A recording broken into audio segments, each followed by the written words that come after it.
Hola, ¿qué tal? Lunático in here speaking. For the English audience, let me just have a minute in Spanish.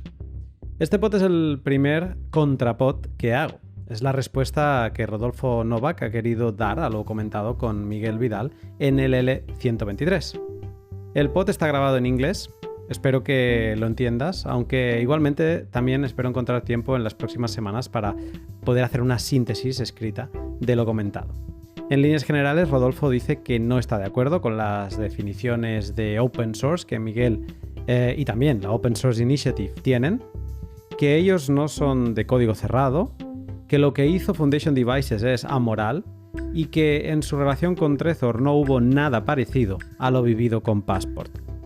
Si entendéis el inglés, de nuevo, te lo recomiendo porque es un gran documento. Back to English.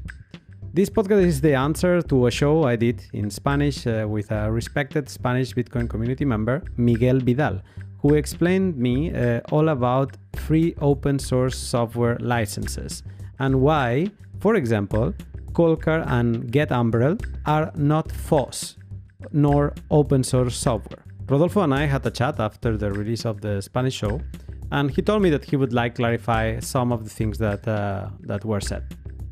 In this show, we speak about if Coldcard still is open source, what is the opinion of Rodolfo about copyleft licenses. I asked him if it's unfair to complain about Foundation Devices when they had some kind of drama moment in the past with Trezor. And also, what does he think about other projects calling him closed source? All this and more in a second, but before, a minute for my sponsors. Hodl is the peer-to-peer website in which you'll be able to buy and sell Bitcoin from other peers without having to leak your private information while keeping track of your funds at all time. We know how it is when you buy in a centralized exchange. They ask you for all sorts of personal information. They custody the funds, and if you start to do things they don't approve, like for example coin joining, they might keep your funds or ban you from their platform. And also, they charge stupid withdrawal fees to get what's yours. Buying from other peers is a great idea, but you might be afraid that somebody runs with your funds without receiving the sats that you bought. Well, Hodl comes to fix that problem. Using Hodl and following their steps, the ones that they keep on telling you when you open a contract and you start a buy-sell relationship, you can be calm that you will get what you want. If you haven't used them, what are you waiting for? Follow the link below and start buying KYC-free Bitcoin. And Bitrefill. Holding KYC-free Bitcoin is amazing, but using it feels even better. Before El Salvador, I had to hear plenty of times people telling me, but you can't buy anything with Bitcoin. Well, that is not true, and it's mostly thanks to Bitrefill, the Swedish company that allows you to buy from plenty of common shops and services using your own chain or lining Bitcoin. Amazon, Steam, Airbnb, Twitch, Home Depot, or Delta, all paying with Bitcoin. If you're looking to enjoy some gains, have a look at Bitrefill's website and you'll be surprised by the amount of services and fund refills you can get there. Okay, so before the show, just two things to keep in mind.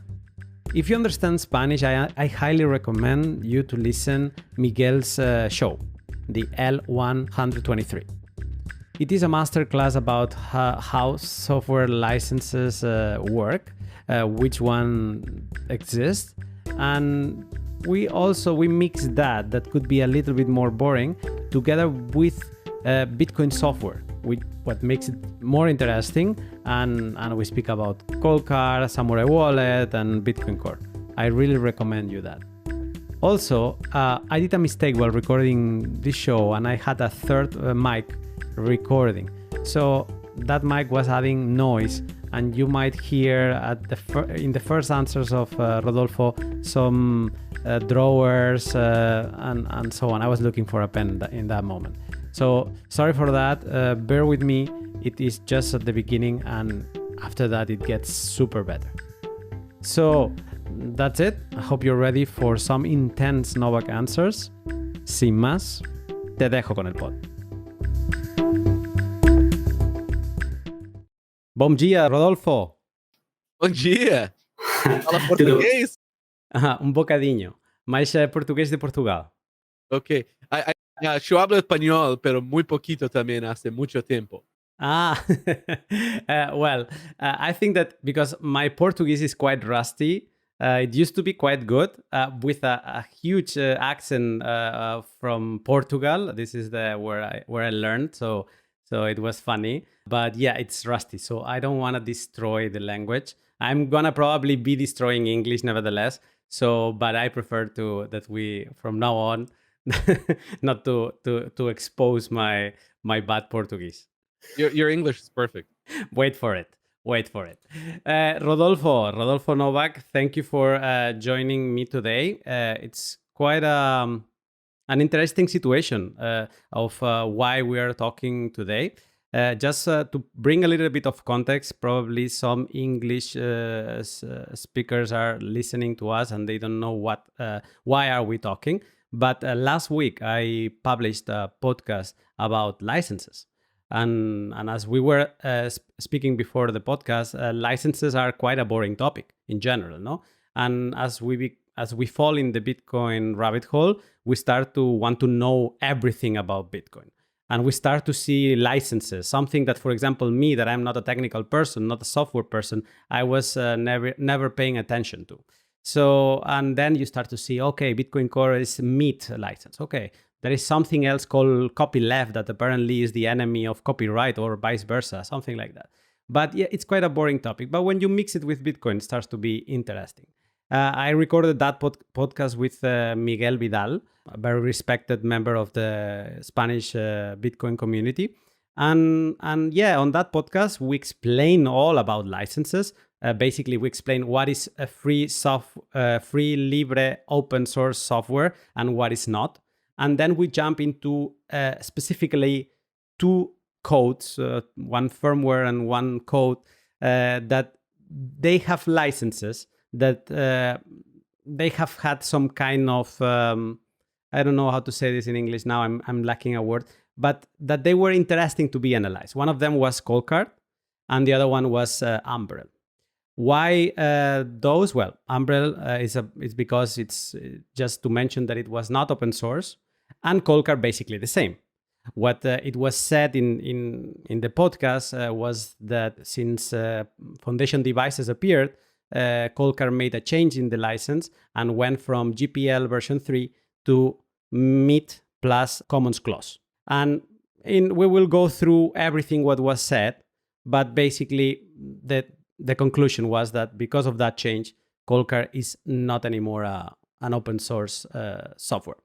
We will get there, but first of all, I would like to know why that change, why we had to move from a copyleft license that is very respected in the FLOSS community to a MIT plus this common clause. Why that change, Rodolfo? So it's kind of fascinating, right? I think from first principles, a lot of people don't understand hardware, right? It seemed to be, including Miguel, he's focused on software mostly. He's not a hardware guy, right? I think so. There really isn't open source hardware. Free open source hardware doesn't really exist, except from like some very esoteric chips out there. Almost everything in hardware is one way or another source viewable or open source, right? But it's not free open source, right? All the chips that you are using in all your open source projects are closed source or source viewable, or they are really source viewable is open source. It's not free open source. Okay. Why? That's an interesting question. Now, because unlike software, with hardware, you make money on each sale. With software, you build services around it. So if you ask yourself, why is it, who makes the money out of free open source? Well, it's Google, it's Amazon, Microsoft, right? It's these big conglomerates it's not the creators.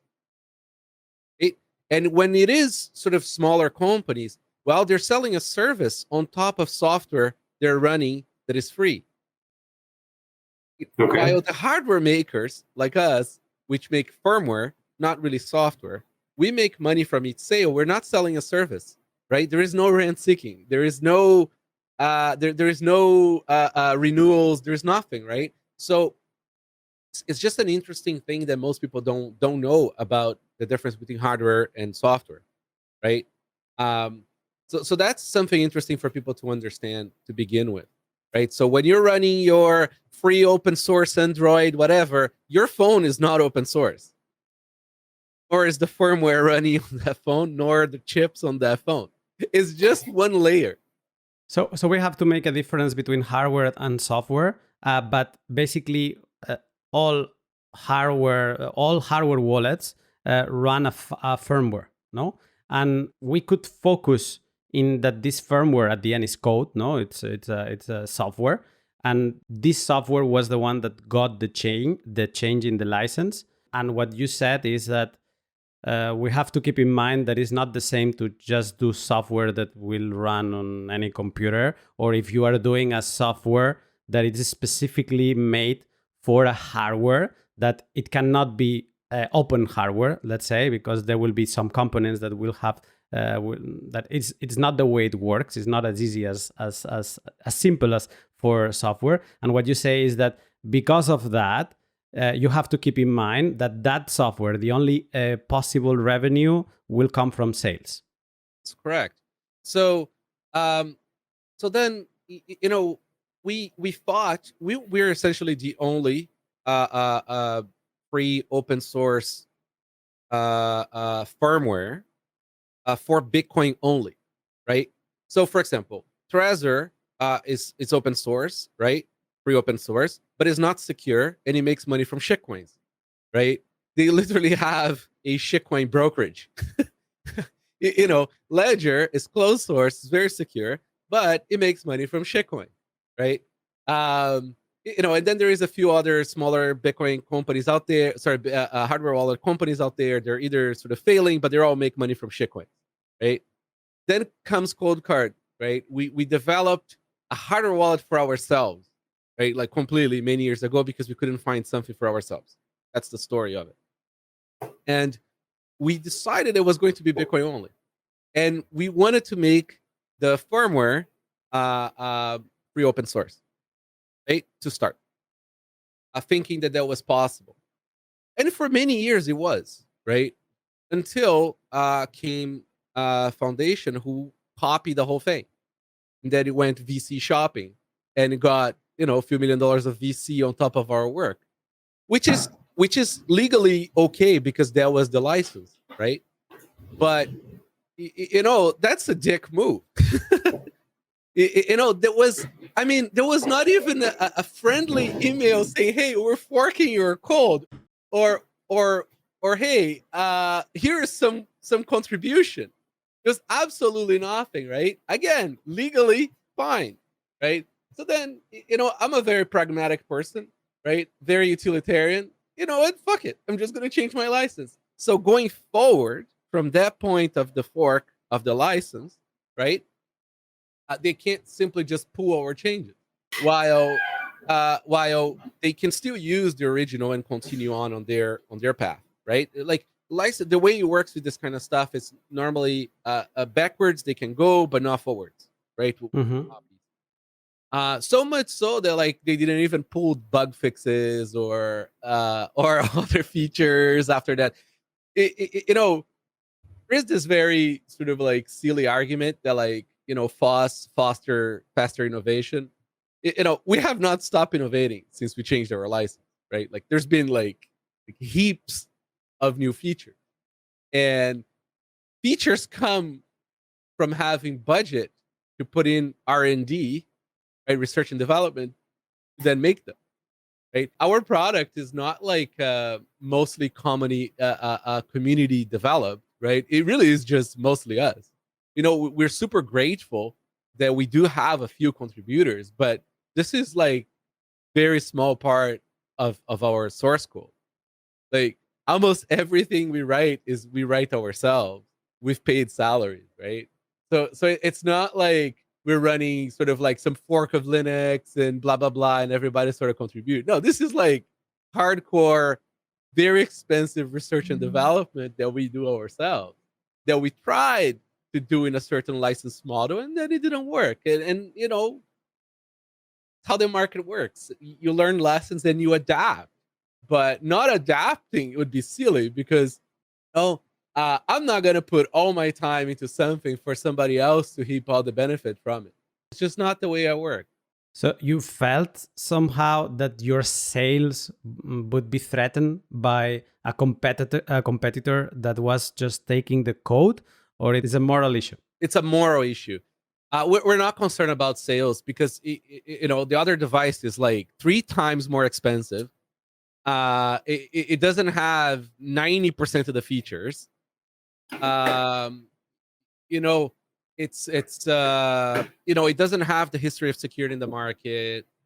You know, that team has a history that is not the cleanest history. I'm not gonna get into it. I don't care. But my point is like, you know, it truly pissed me off. It was like not contacting the original makers, not contributing back before you go and you fork it to start a company on top of it. Listen, you're free to do that under their license, but it's a dick fucking move. Let's.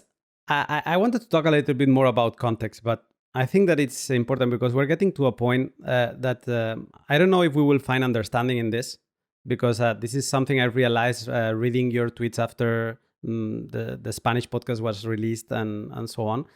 I believe even Miguel, what I'm going to say, he agrees with me with what I'm going to say now, is that it's perfectly fine to change any license because basically, as you said, it's your code.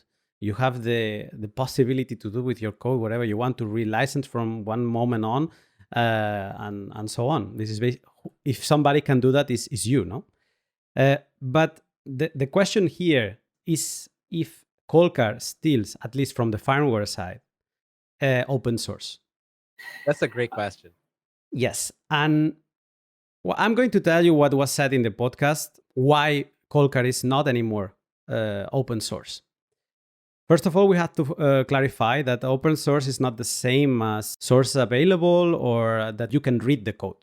So that's one of the rights that open source has to grant, but it's not all. There is other rights, no? And one of those rights, it should be that you are able to copy the code, distribute it, and also sell it if you want. So by having another license that allows you to read the code, that allows you to use it and to modify, meanwhile, it's not for commercial purpose, basically makes it not open source anymore. Source available, but not open source. What do you have to say to that? Oh, so first of all, we never claimed to be free open source after the change of license. Free for libre, like as freedom. Exactly, right? So we never claimed to be FOSS. What we have is open source, right?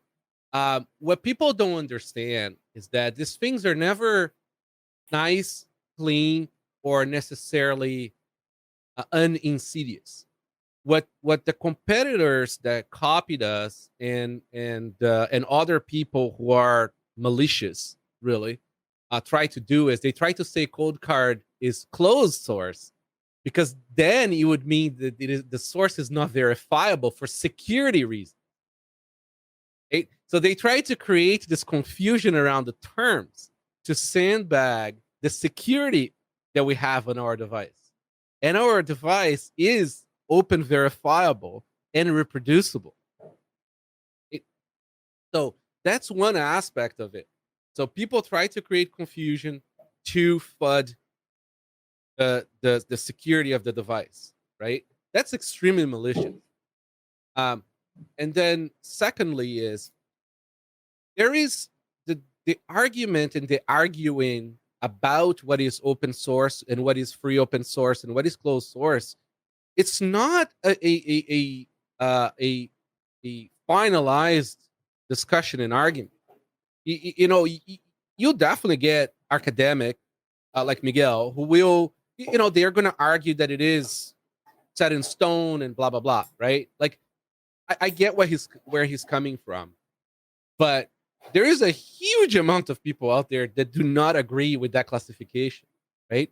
And I do agree that free open source is fairly well defined. But what everybody, security and the definition of the words in English normally defines nowadays as open source is the source is available and the user has some rights, not necessarily all the rights like free open source. I checked because there is the definition, no, the four I would say the four laws now because I'm missing out the four principles. Now this is the right word of Free Software Foundation. Yeah, they have these four principles, and then there is the definition of open source from the Open Source Initiative. So from the Free Software Foundation, we know that all the code you should be able to sell it and distribute it. No, so from the firmware of Coldcard right now wouldn't fall as free open source, but you basically said that you didn't want to be that. But if I check from the open source point of view, so the open source initiative, neither. No, because they say in the first paragraph, I think, that you should be able to sell it. What you're telling me is that none of those definitions are what people understand now as open source. So kind of like the definition of open source evolved, or that we should accept that open source is becoming source available. Is this kind of let me clarify our license first. Okay, sure. Our license is MIT, right, which is the most permissive license. We tacked on a clause saying that there is commercial limitations, right? However, the open source movement, GPL, has nothing to do with the creators. It's about freedom for the users. Okay, so users are entitled to certain rights. Okay, it has never been about paying creators, right? So nobody gives a shit about creators when it comes to that argument. Now, what we try to do is find the best compromise and still remain, in my view, under the principles of open source, right? So what can users do? Users can copy, modify, install. They can sell their device. They can sell their copy. But what can you do is, as a company, not as a user, okay, start a business on top of a fork of my product. It's kind of like you're a creator, right? You make a podcast. What's the license on your podcast? No idea. Never thought about it. Okay. So imagine if you tack on, imagine if I could copy all your videos, distribute them on YouTube and on Apple with my own ads on it. Or even worse, let's say more cold-like thing, right? Let's say, for example, books. What if I take Saifeddin's book and I republish it? My name on it. Okay, and I make all the money on it because I'm better at marketing or something. It's insane, right? It's absolutely insane. So when it comes to things that you sell the unit, you make money from the unit, not from rent, right? So not from services. These things are not as black and white as people who don't make things don't seem to comprehend, right? Like, it's like, in all fairness, I totally understand why Miguel was coming from that side, right? He's a user of software. He's not a maker of software. So he works in computer administration and all that stuff, right? That's people who use the software, and I understand they want the freedoms to do that. But the software that he's using is giving money to Amazon that's hosting those servers. It's a much more complicated and much more interesting way of making money around free software. But when you make the hardware, it's completely different, right? I'm now bound by each unit sale. It's a problem of a definition here. What we have here, because even Miguel says that he respects to change the license and to go into a private license, because the creator has the right to do whatever he wants. He's a libertarian, so he respects all like the right of everybody to do whatever they want with the code. But I see that the problem here is a definition, because I see that people who grew up with the Free Software Foundation definition of open source, with the Open Source Initiative definition of open source, they will never accept that the firmware of Coldcard from now on, from this change on, will be open source. It will be a source available. It will be inside also a private license. There is also different. It's not black and white. It's not if it's closed source, it's closed source.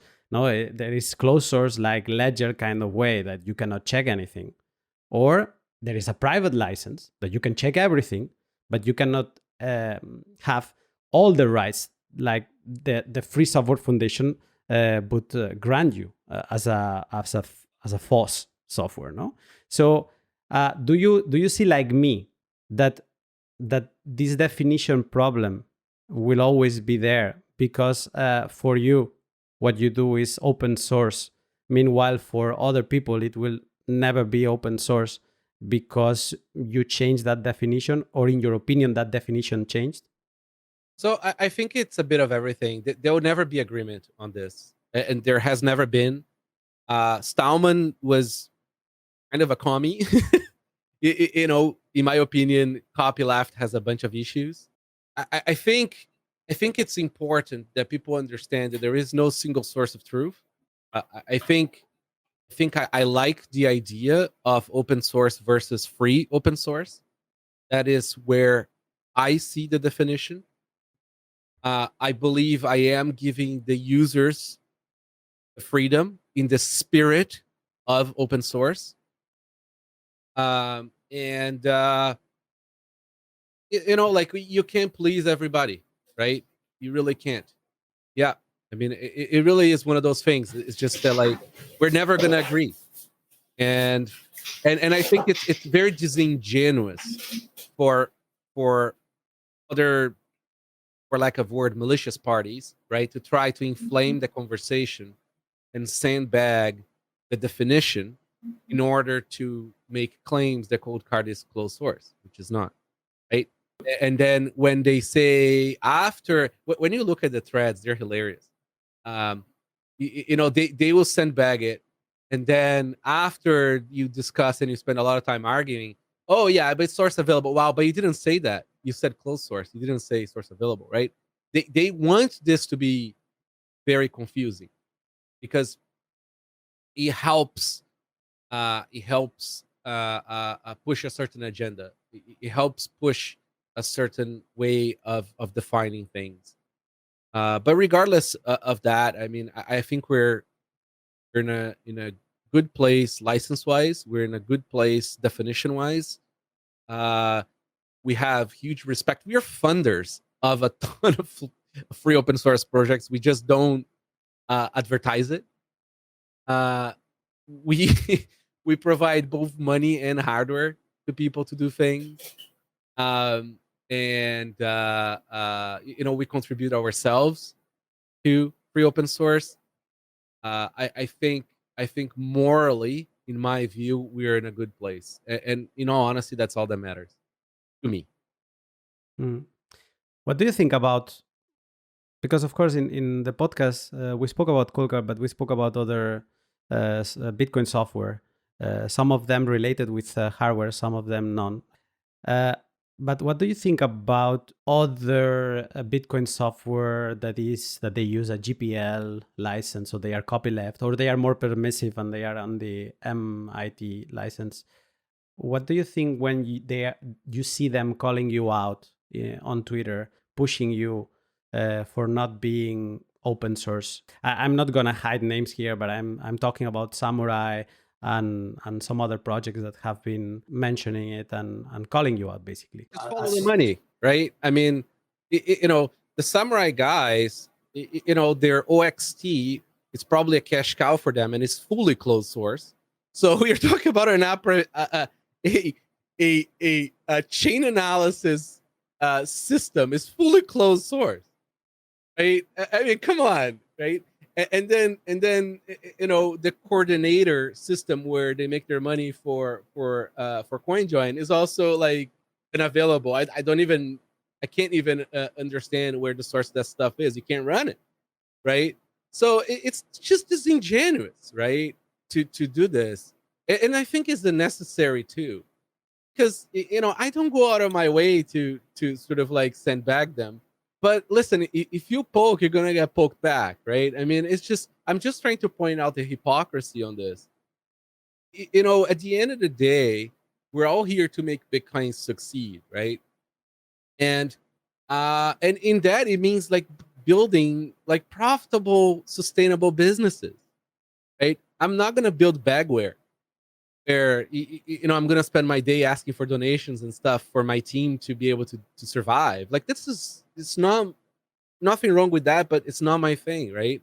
I want like very profitable businesses that can spend a ton of money in development. Right? I mean, we fold in like all the money back into like doing research and development, right? Hardware requires a ton of front end investment, right? You have to buy the parts, you have to invest in creating stuff, and I want businesses to be profitable. But Rodolfo, that the answer to that is that you can be you were successful with a copyleft license until 2000. Well, I think you changed like late 2020, no? So that the answer to that from somebody that supports free open source software would be that you can still be profitable with an open source software, with a free open source license. Don't know that. I don't know how this plays out, right? I mean, one method that VC-backed companies do is to undersell or undercut their competitors with fiat. It is a fiat move.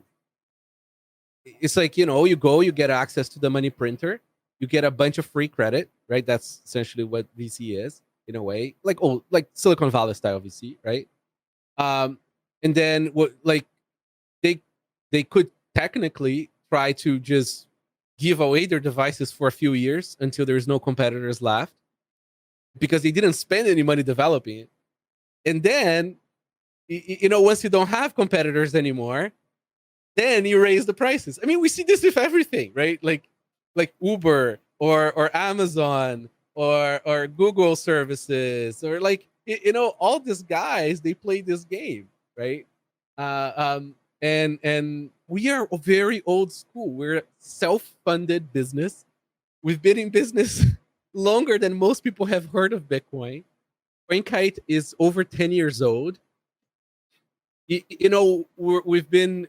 had actually shitcoins at some point in Coinkite services way back then, before shitcoins were classified as shitcoins. And we became a Bitcoin only business now for like, I don't know, 7 years, like 8 years. I can't remember, right? We've invested like millions of dollars in like Bitcoin projects and things. And,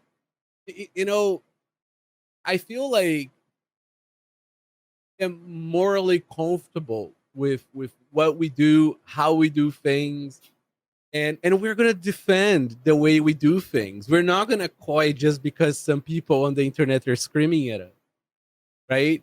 I mean, go build a competitor thing in the way that you want and kill us market-wise, right? It's very easy to go complain and scream at the wind. You know what I mean? In the absence of actually shipping a competing product that works in the market.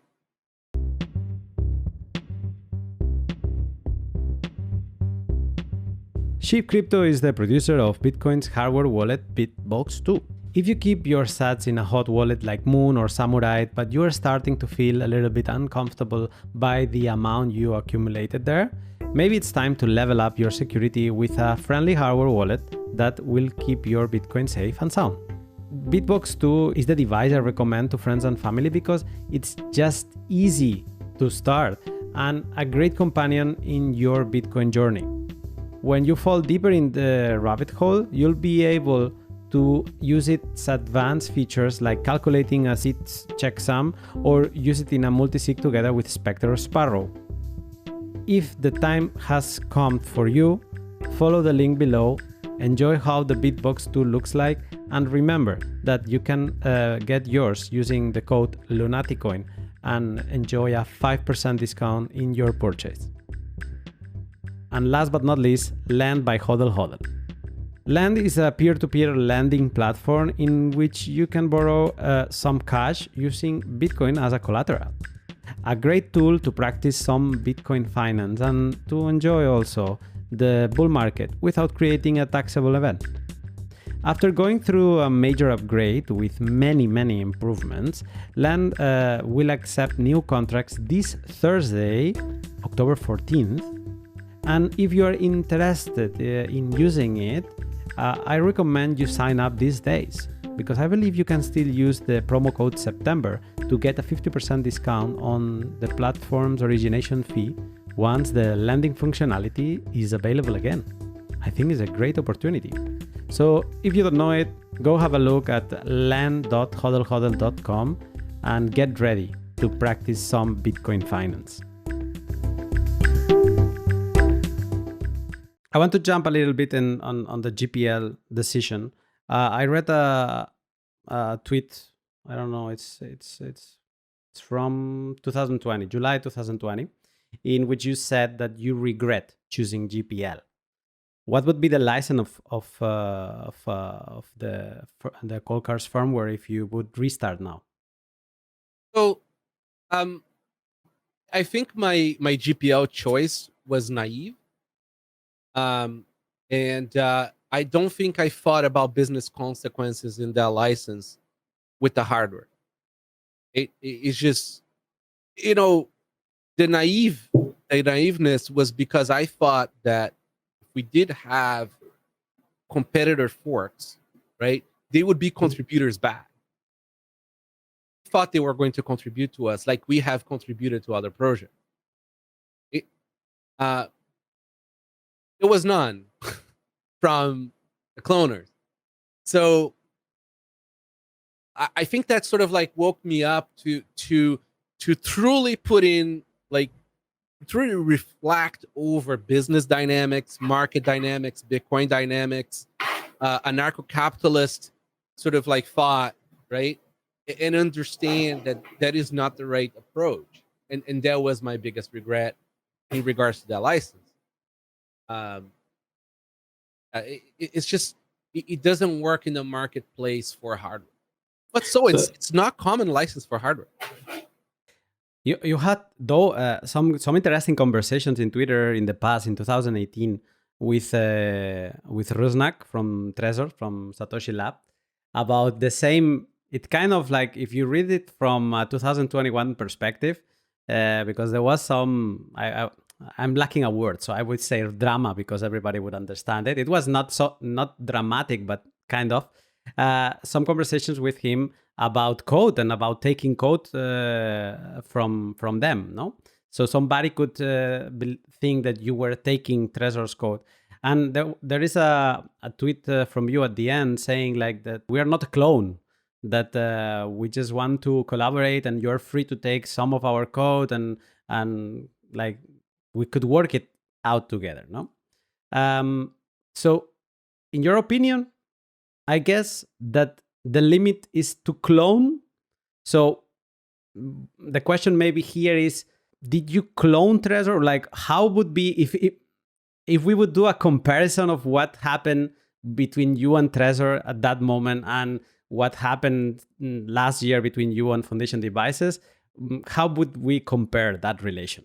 Well, it's completely different thing, right? So what's fascinating is what we did was we decided to contribute to a single library, crypto library, okay, that Trezor uses, and use that library. Like, 99% of Coldcard is ours. So much so the Coldcard is secure and Trezor is not. Completely different design, right? But it is common practice in most industries to share crypto libraries. Okay, so you want multiple vendors, okay, working on that crypto library, so that there is extreme amount of eyes on that, right? And then everything else is sort of it's kind of like saying that Apple cloned Windows because they both use math. Like it's like we actually contributed first the library, and we wanted to put in changes or fixes or whatever, right? We went our separate ways or whatever. But the point is, one is a single library, and two, we were a contributor. Okay, so I felt like it was extremely disingenuous the way that he came after us, because I understood after reading many of his tweets after, he never actually spent the time to go look at our code base to go see that it's a completely different project. He didn't even understand how we were using a secure element being open source, even though the secure element was closed. So it was just fascinating to me that there was absolutely no time put in before making that claim, right? But it's okay. Listen, competitors are going to always be frisky with each other, right? It is not a simple black and white sort of thing to be, especially in public, right? Now, what we did is we've moved on from the library. We abandoned the library, right? And we moved on to libsac 256 K1, which is Bitcoin Core's library, which is MIT. Why? Because, and Satoshi was also very wise in how Satoshi made the Satoshi client, is MIT, not GPL. Okay? GPL code is never going to be used for protocols, because you cannot monetize on top of it with closed source. They're incompatible. Okay? So what happens is, when you're building things that more than one vendor are also using, you should use MIT, not GPL. A permissive license. Exactly, because you want people to monetize the protocol in their application. Closed or open. How you build things. Yeah, there is a sentence. I think I can find it just as a quote from Satoshi. I will have it here because I mentioned that in the podcast with Miguel, because Satoshi spoke about why he used MIT. At the time, Miguel explained that MIT was not that common. That by the end of the first 10 years of the 2000s, the most common license was copyleft, so GPL, and that MIT now is the most common one. And then Satoshi was asked about it, and let me see if I find it now. Yeah. Then he was asked, like, why did you choose MIT over GPL, no? And then Satoshi said, if the only library is closed source, then there is a project to make it open source. If the only library is GPL, then there is a project to make a non-GPL one. If the best library is MIT, Boost or New BSD or public domain, then we can stop rewriting it. I don't question that GPL is a good license for operating systems, especially since non-GPL code is allowed to interface with the operating system. For smaller projects, I think the fear of a closed source takeover is overdone. This is Satoshi Nakamoto. So basically, he chose MIT so that nobody else wanted to make a more permissive, a more minimalistic version of it. Because you need to allow, see, if you want your protocol, really, you have to look at Bitcoin as a protocol in a way, right? If you want your protocol to be adopted, you have to enable people to have multiple uses in however they want to use. And MIT is very good for that. And what's funny is that in this whole situation, the irony is that, like, you know, we actually prefer BSD and MIT in general, right? Um, if I'm giving people the freedom to use my software libraries, that freedom includes of them to closing the source.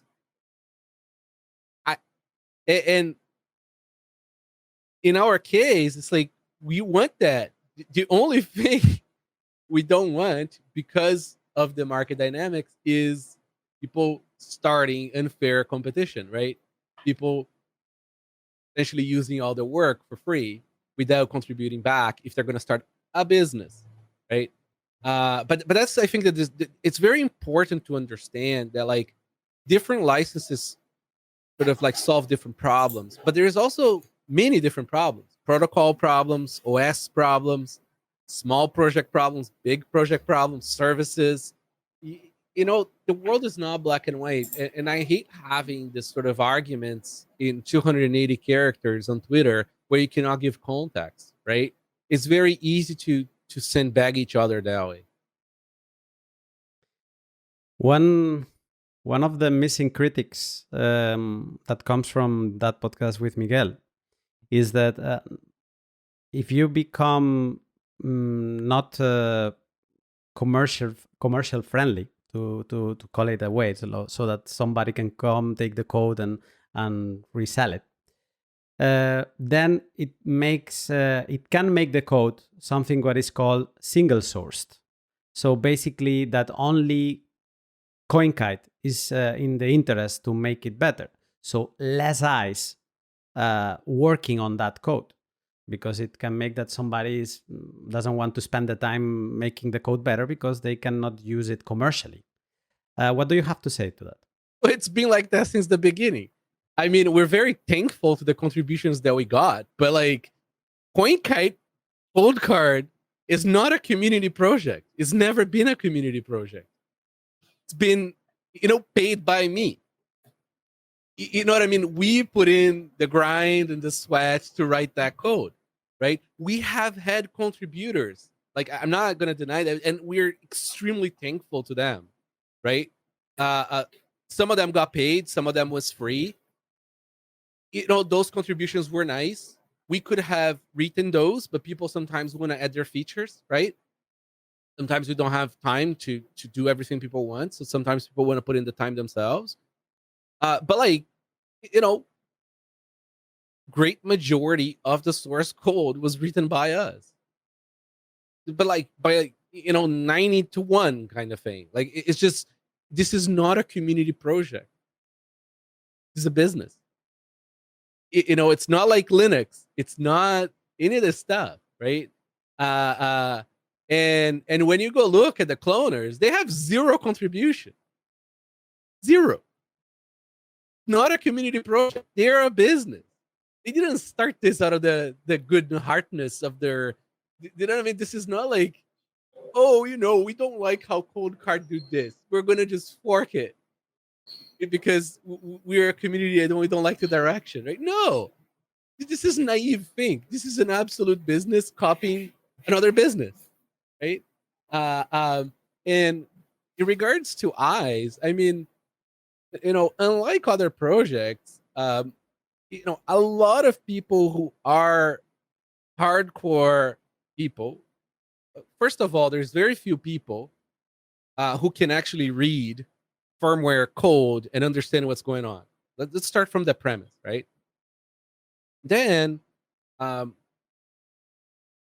there's a lot of people in Bitcoin who understand Bitcoin code and can read hardware Bitcoin code, right? And a lot of those people do use our product because they understand what we're trying to do. We don't get backlash from customers. I did not get a single email from a customer complaining about our license change. And this is old. It's just flared up again because FUD. It's been quite some time. I can't remember now how many months it's been since we changed the license. And didn't get any complaints from anybody aside from people trying to FUD it. So, we have hardcore people who do review our firmware because they use it for their money. not because they care about principles of whatever. Like they don't care. It's maybe they do personally, but it's not about their views on our how we like terms, right? And do get eyes on it. People reproducibly build Coldcard, right? People do a lot of things with it, and there is a lot of companies that use Coldcard inside their HODL systems, and they actually have devs, security people who actually review each of our updates. And these are not open source people. These are not people who are gonna go and go on our GitHub and try to fix it. They're gonna send us an email saying, "Hey, I think there's a bug here," or whatever, right? So I think people want to believe idealistic in certain things, but they are not necessarily the realities of the marketplace. Something that comes to my mind before closing is that we see constantly, maybe every 2-3 months, or maybe once or twice per year, we see a responsible disclosure of any flaw that somebody finds in Coldcard, somebody finds in Bitbox, somebody finds in Ledger. Well, Ledger normally is the one finding in everybody else, no? But do you think that this kind of responsible disclosures will change with this kind of relationship that that Foundation Devices have, or that Coldcard has now with Foundation Devices, or nothing changes in what in when we talk about security? So, first of all, I mean, I'm super friendly with the Ledger guys. They I don't. I'm not. I don't like their product for myself, right? I don't like closed source as in closed source, right? For security products, it's not my way, because I want to be able to verify things, right? I think there's a huge market for that. The majority of the market does not give a shit about open source, either by security or because of definition. Right? Closed source won the war. Everything you use is closed source. Okay, including the subsystems in most of the Linux laptop that free open source people use. Okay, all the DSP of your microphone is closed source. It's just, I hate having these things existing in a vacuum, right? It's too easy to have that discussion that way. But anyways, so I think the amount of money Ledger has spent breaking my product is remarkable. We would have never spent that kind of money breaking our own product.